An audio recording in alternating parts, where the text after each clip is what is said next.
Well, historians from the Museum of North Idaho are coming up with creative ways to pass on stories from those who have passed away with cemetery tours. Yeah, these tours have sold out very quickly. Our photographer Dave Summers went on one of those tours, and here's a look at what he learned. We dress like this all the time.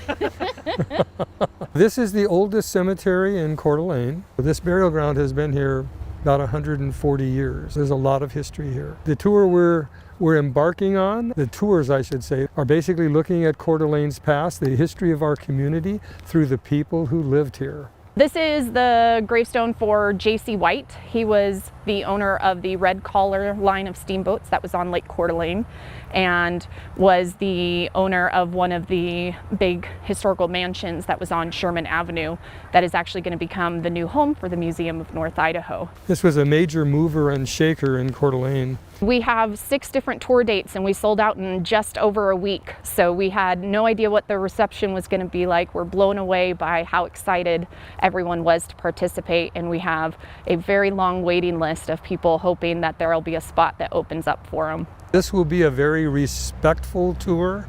We understand that this is an active cemetery, and we will behave accordingly. I've been on cemetery walking tours and have worked for organizations who have done them, and they were always really popular and a great way for younger generations that maybe don't find history to be as relevant to find an engaging and entertaining way to learn about the history of the area. I've lived in this community for 26 years, and most people, even lifetimers in Coeur d'Alene, know very little about the history of this community.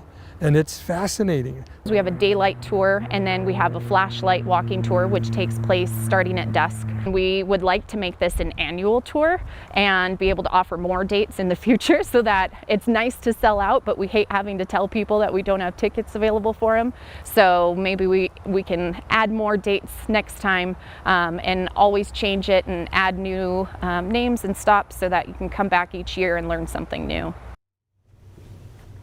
Well, I think it sounds like a great idea, and I kind of love how they're balancing that it's spooky, right? But they're not making it like overly haunted and commercialized and there's an Halloween educational aspect to it. Exactly. And quick question for you: would you do the daylight tour or the one at night? I think go all in. Do the nighttime. I think the night Harder one to is see, right? Yeah. Kind of ups the fun kind of factor. adds to the ambiance, Yeah, I guess exactly. you could say. All right.